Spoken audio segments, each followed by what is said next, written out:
નમસ્કાર દોસ્તો, જય હિન્દ અને સ્વાગત છે આપ સૌ દોસ્તોનું લક્ષ્યમ એકેડેમીના આ ડિજિટલ યુટ્યુબ પ્લેટફોર્મ પર. અને હું ધવલ મારું આપ સૌનું દિલથી હૃદયથી ખૂબ ખૂબ હાર્દિક સ્વાગત કરું છું. દોસ્તો, MPHWની ભરતી ગૌણ સેવાની અંદર જાહેર થઈ ગઈ છે.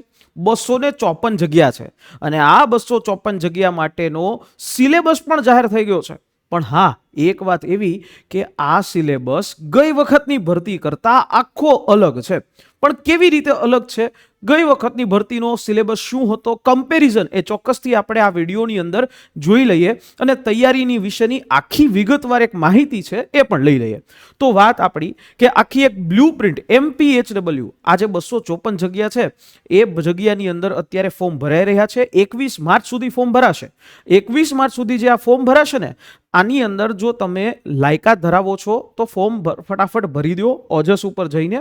અને હા, એક વાતનું ખાસ ધ્યાન રાખજો કે તમારાથી ફોર્મ ભરવામાં કંઈ ભૂલ ન થાય એટલા પહેલાં આપણો યુટ્યુબ ચેનલ ઉપર એક સેશન છે, વિડીયો સેશન છે, ડેમો સેશન છે, જેમાં ફોર્મ કેવી રીતે ભરવું એના વિશે માહિતી આપી દેવામાં આવી છે. એ પણ તમે જોઈ શકો છો. વાત આપણા મુદ્દાની, નવો સિલેબસ શું આવ્યો, તો આખી એક બ્લુપ્રિન્ટ છે, એ બ્લુપ્રિન્ટને સમજીએ. 2026ની અંદર આ 254 જગ્યા માટેનો 404 નંબરની જાહેરાત માટેનો સિલેબસ આખો ડિફરન્ટ છે. પહેલા કેવો સિલેબસ હતો તો કે પહેલા ગુણ સેવાની આની પહેલા 2025માં જે ભરતી હતી, એટલે અત્યારે મેં અહીંયા દિવ્યાંગ ભરતી વાળો એક સિલેબસ લીધો છે. એમાંય 120 માર્કનું ટેકનિકલ હતું જ, પણ 120 માર્કનું જે ટેકનિકલ હતું એનો સિલેબસ કંઈક આવો હતો. માનસિક આરોગ્ય, આ માનસિક આરોગ્ય છે એના માટેના આ નીચે ટોપિક્સ છે: વ્યાખ્યા, લાક્ષણિકતાઓ, બીમારીઓ, નાની બીમારી, મોટી બીમારી. આના ટોટલી જે છે એ 20 પ્રશ્નો હતા અને 20 માર્ક આના માટે સ્પેશિયલી 20 માર્ક 20 પ્રશ્નો આપવામાં આવ્યા હતા. પછી જે કમ્યુનિકેશન, સંપરામર્શ અને આરોગ્ય શિક્ષણ, તો એના 20 માર્ક 20 પ્રશ્નો. એમાં માહિતી આવી ગઈ, વર્તનમાં પરિવર્તન લાવવાના હેતુથી જે વિચાર વિનિમય કરવામાં આવે એ આવી ગયો, સામાજિક વર્તનમાં પરિવર્તન લાવવાના હેતુથી કરવામાં આવેલા વિચાર વિનિમય છે એ આવી ગયા. પરામર્શ જે છે, પરામર્શ તો સોશિયોલોજીમાં પણ હતો આ ટોપિક, આવો એક ટોપિક હતો. મોઢાનું આરોગ્ય અને વ્યક્તિગત સ્વચ્છતા, મોઢાના આરોગ્યની અંદર પણ 20 પ્રશ્નો હતા.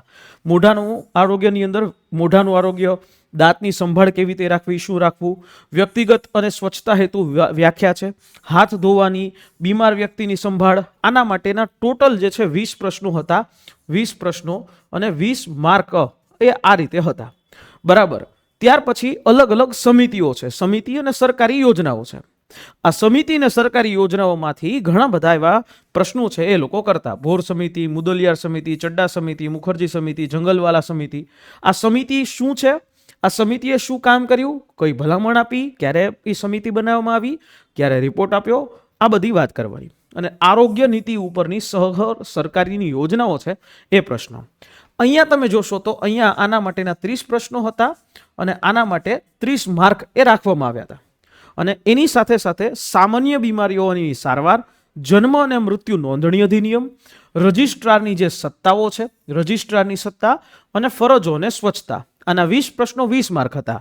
આરોગ્ય વધારવા અને આરોગ્ય સુધારવાની કાર્યપદ્ધતિ, સર્વાંગી સાળ સંભાળ અને યોગ, આના 10 પ્રશ્નો હતા અને 10 માર્ક હતા. અને તાજેતરમાં બનેલા જે આ ક્ષેત્રની અંદરના વર્તમાન પ્રવાહો, એટલે વન ટાઈપ ઓફ સાંપ્રત પ્રવાહો આરોગ્યની બાબતમાં થયા હોય એવા. આવો આખો સિલેબસ હતો આની પહેલા. પણ મારા મિત્રો, આ 254ની જે જગ્યા છે આમાં આખો સિલેબસ ચેન્જ થઈ ગયો. શું ચેન્જ થયો, આવો વાત કરીએ. પહેલા તો આમાં જે 20 20 20 પછી 30 અને 10 પ્રશ્નો આવી રીતે હતા. આવી રીતે 120 માર્ક થતા હતા. પણ અહીંયા આખું જે વેઇટેજ છે એ બદલી ગયું. હવે ટોટલ જે છે 6 ભાગ થયા. ભાગ 1 2 3 4 5 અને 6. 6 ભાગ સેમ વેટેજ ઉપર, એટલે કે એક ભાગ 20 માર્કનો એ બનાવવામાં આવ્યો. એટલે એક ભાગ જે છે, એક પાર્ટ એ 20 માર્કનો થયો. એટલે અહીંયા જે છે એ 6 ભાગ આવ્યા. હવે આ 6 ભાગની અંદર સૌથી પહેલો જે ભાગ છે એના ટોપિક ઉપર ચર્ચા કરીએ તો 20 પ્રશ્નો 20 માર્ક, બાળ સંભાળ અને નવી હસ્તક્ષેપ એટલે કે ન્યૂ ઇન્ટરવેન્શન્સ, કુટુંબ નિયોજન, ફેમિલી પ્લાનિંગ, શાળા આરોગ્ય અને રાષ્ટ્રીય બાળ સ્વાસ્થ્ય કાર્યક્રમ, માતૃત્વ સંભાળ અને માતૃત્વ સંભાળની નવી યોજનાઓ આવી હોય, કિશોરનું સ્વાસ્થ્ય, રાષ્ટ્રીય કિશોર સ્વાસ્થ્ય કાર્યક્રમ, પ્રજનનક્ષમ બાળ સ્વાસ્થ્ય આરોગ્ય મિશન, આ વસ્તુ આવી. જે આની અંદર સાથે ભાગ 2 તો જૈવિક રીતે જોવા જાવ એનાટોમી અને ફિઝિયોલોજી, આ એનો પાર્ટ આવ્યો. રસીથી અટકાવી શકાય એવા લોગો એટલે કે વેક્સિન પ્રિવેન્ટિવ ડિઝીઝ એ કયા કયા આવે તો એ આવ્યું. ટીબી, ક્ષય, રાષ્ટ્રીય ક્ષય નિર્મૂલન કાર્યક્રમ એ આવ્યો. મૂળભૂત માઇક્રોબાયોલોજી અને ઇમ્યુનોલોજી છે એ આવ્યું. નોકરીની જવાબદારીઓ, જોબ રિસ્પોન્સિબિલિટીઝ છે હેલ્થની બાબતમાં, એ વસ્તુ આવી. આની સાથે સાથે ભાગ 3 છે તો એમાં રોગશાસ્ત્ર છે એ આવ્યું.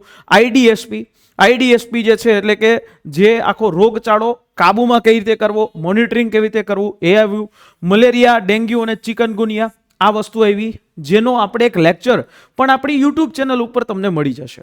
દોસ્તો આમાં ચેપી અને પ્રાણીજન્ય રોગો છે એના વિશેની પણ માહિતી આવી. આ બધા ચેપી અને પ્રાણીજન્ય રોગો, બરાબર. એવી રીતે ગંભીર વાયરલ જે છે ખતરાઓ જે છે એટલે કે ન્યુલી ઇમર્જ વાયરલ ઇન્ફેક્શન્સ જેમ કે કોવિડ છે એવી રીતે. પછી સ્વાઇન ફ્લૂ છે, ઇબોલા છે, આ બધા રોગો છે એ આવ્યા. આ ભાગ 3, આમાંથી આ આટલા ટોપિક્સ છે, આમાંથી 20 પ્રશ્નો 20 માર્ક આ રીતે આવશે. પછી આવ્યો ભાગ 4. ભાગ 4 છે એમાં પણ 20 પ્રશ્નો 20 માર્ક, પણ એનો આખો જે કાર્યક્રમ છે એ આવી વસ્તુ છે. રાષ્ટ્રીય આરોગ્ય કાર્યક્રમ, નેશનલ હેલ્થ પ્રોગ્રામ, અંધત્વ અને બહેરાશ નિયંત્રણ કાર્યક્રમ, પર્યાવરણીય સ્વચ્છતા, એન્વાયરમેન્ટલ સેનિટેશન, બરાબર. આ પ્રશ્ન આ ભાગ આવ્યો. ભાગ નંબર 5 એટલે કે અહીંયા 5મો ભાગ, જે 5મો ભાગ છે તમે જોઈ શકો છો પ્રાથમિક સારવાર, ફર્સ્ટ એડ ના ટોપિક, નાની માઇનોર એલિમેન્ટ્સ, નાની નાની બીમારીઓ. પછી બિનચેપી રોગ, કોઈ અકસ્માતમાં ઈજા થઈ હોય તો એના માટે શું કરવાનું, કઈ રીતે કરવાનું. વૃદ્ધાવસ્થાની સંભાળ છે એના અંદરથી પ્રશ્નો. પછી પોષણ, નીપી, સેમ અને એનિમિયા, આ જે વસ્તુઓ છે એ પૂછવામાં આવશે. એટલે આ આવ્યો ભાગ 5. તમે જુઓ આખા જે ટોપિક છે આખો સિલેબસ ચેન્જ છે, આખી જ વસ્તુ ચેન્જીસ છે.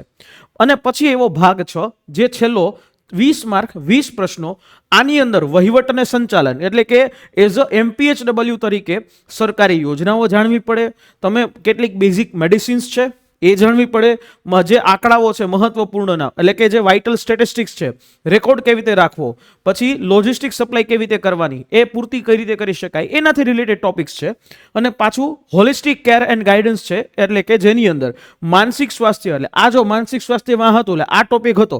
સંદેશા વ્યવહાર, સલાહ અને આરોગ્ય શિક્ષણ એ પણ ત્યાં હતું. મૌખિક આરોગ્ય અને વ્યક્તિગત સ્વચ્છતા એ પણ હતું. આરોગ્ય પ્રમોશન અને સર્વાંગી અભિગમ, આ જે ટોપિકો છે એ જૂના સિલેબસના એ હતા.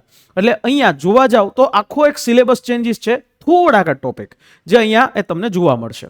એટલે આ આખો જે 120 માર્કનો સિલેબસ છે એ નવો છે. દોસ્તો આની અંદર તમારે જૂની બધી બુકોની અંદર જે તૈયારી હશે એ કામ નહીં લાગે. અહીંયા CBRT પદ્ધતિ છે અને આ CBRT પદ્ધતિની અંદર તમારે ધ્યાન આપવું પડશે 120 માર્કના ટેકનિકલ ઉપર ખાસ. અને આના માટે લક્ષ્યમ એકેડેમી દ્વારા લાવ્યું છે એક સરસ મજાની બેચ. અને આ બેચની અંદર આખી રેકોર્ડેડ બેચ કે જે તમને માત્ર એક કપડાની જોડીના ભાવની અંદર તમને આખી વસ્તુ શીખવા પણ મળે છે. આની સાથે સાથે તમને મટીરિયલ જે 120 માર્કનું અપડેટેડ મટીરિયલ છે એ પણ મળશે. અને હા, ટોપિક ટેસ્ટ, મોક ટેસ્ટ, આ બધું વસ્તુ તમે આપી શકશો. જેવું તમે પરીક્ષા આપવા જશો CBRT ના માધ્યમથી, એ જ પ્રકારની આખી પદ્ધતિ, એ જ પ્રકારની વસ્તુઓ અને એના જેવી જ આખી વ્યવસ્થા જે છે એ અહીંયા કરવામાં આવી છે. એટલે તમને એના જેવું જ ફીલ થાય. પણ સૌથી મોટો ફાયદો એ કે દોસ્તો ઘર બેઠા તૈયારી કરી શકો છો માત્ર 2000 રૂપિયામાં. અને આના માટે આ બેચ માટે સંપૂર્ણ ઇન્ક્વાયરી તમે કરી શકો છો અમારી હેલ્પલાઇન નંબર 9429077607 ઉપર. દોસ્તો આ જે હેલ્પલાઇન નંબર ઉપર તમે ઇન્ક્વાયરી કરો, જેથી અને કન્ટેન્ટ જુઓ તો તમને ઓટોમેટિક ખ્યાલ પડશે. અને આપણે આ ભરતી માટે એક સરસ મજાની યુટ્યુબ સિરીઝ પણ શરૂ કરવા જઈ રહ્યા છે. તો જોડાયેલા રહેજો લક્ષ્યમ એકેડેમી સાથે. અને કોઈ પણ ઇન્ફોર્મેશન જે આ બેચથી રિલેટેડ છે એના માટે તમે કોલ કરી શકો છો બેઝિઝકપણે. પણ હા, ફટાફટ કરજો, પરીક્ષાની જાહેરાત ટૂંક સમયમાં થઈ જશે. તૈયારી શરૂ કરી દેજો, નવા ટોપિકની આધારિત તૈયારી જે છે એ શરૂ કરી દેજો. મળીશું નેક્સ્ટ સેશનમાં આવા જ કોઈ સેશનની સાથે, આવા જ કોઈ ઇન્ફોર્મેશનની સાથે. તમારા કોઈ ક્વેશ્ચન હોય તો નીચે કોમેન્ટ બોક્સ ખુલ્લું છે, તમારા પ્રશ્નો છે તમે પૂછી શકો છો અને અમે એના ઉપર જવાબ દેવાની પૂરતી કોશિશ કરશું, અથવા તો વિડીયોના મારફતે તમને ક્વેશ્ચન છે એનો જવાબ આપી દેશું. મળીએ નેક્સ્ટ સેશનમાં. જય હિન્દ, જય ભારત. અને હા, સબસ્ક્રાઇબ કરવાનું ભૂલાય નહીં.